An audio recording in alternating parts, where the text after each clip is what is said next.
नमस्कार. तर आत्ता आपण आलो कोथरूड भावधन क्षेत्रीय कार्यालयाच्या वर आपण बघू शकतो इथं. तर इथं याचं कारण म्हणजे की इथे जे जनमाहिती अधिकाऱ्यांचे जे नंबर दिले आहेत त्या ज्या फलकावरती जे जिथं नागरिक बघतात की कुठला अधिकारी काय आहे आणि कोणाकडे मदत मागावी, ज्या फलकावरती सर्व लिहिलेलं असतं त्या फलकावरतीच त्या अधिकाऱ्यांचे नंबर अतिशय चुकीच्या प्रमाणात दिलेले आहेत. तर आता आपल्यासोबत आहेत शिवसेनेचे विभाग प्रमुख उदयजी भेलके. तर आपण त्यांच्याकडनं जाणून घेऊयात की नेमकी पूर्ण परिस्थिती काय. सर, आता आपण कोथरूड बावधन क्षेत्रीय कार्यालयाचे इथं आहे. तर अति महत्त्वाची जी खाती आहेत, जी सर्वसामान्य नागरिकांच्या रोजच्या जीवनात त्याचा जे उपयोग होतो, जो परिणाम करतो, त्या दोन्ही खात्यांचे स्थापत्य आणि विद्युत ह्या ज्या खात्यांचे नंबर आहेत, त्या अधिकाऱ्यांचे जे नंबर आहेत ते 12 आकडी आहेत.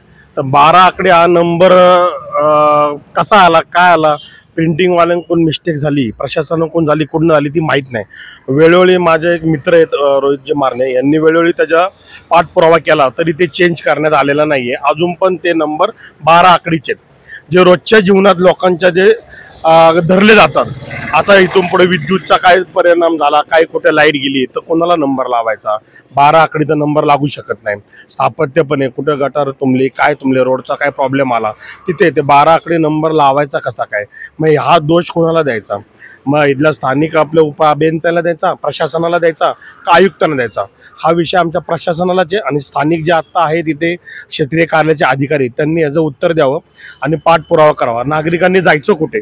नागरिकांनी नंबर अचानक जर का काय परिस्थिती निर्माण झाली तर कोणाला नंबर लावायचा? 12 आकडी नंबर तर लागू शकत नाही. ह्याचं उत्तर वारंवार त्यांनी चेंज करू का म्हणतेला माहीत नाही, पण त्यांनी चेंज करावं आणि ते चेंज केलेलं त्यांनी आम्हाला कळवावं. त्याच्यावर कठोर कारवाई आमची शिवसेना कोथरूड मतदारसंघ आम्ही नक्कीच घेऊ. आत्ता तरी आम्ही इथं आलेलो आहेत, पण आम्हाला इथं विरोध करून इथं आंदोलन करून करायला भाग पाडू नका. याचं उत्तर तुम्ही ह्याच्यात द्या की ते चेंज करा आणि नागरिकांना सहकार्य करावा, हीच माझी विनंती आहे. हेच माझं कळकळीचं विनंती आहे. तर आता या गोष्टीला कोथरूड भावधन क्षेत्रीय कार्यालय कुठल्या पद्धतीने किती गांभीर्याने घेईल आपण ते बघूच. तोपर्यंत न्यूज डॉटसाठी मी अंशुक आशिष.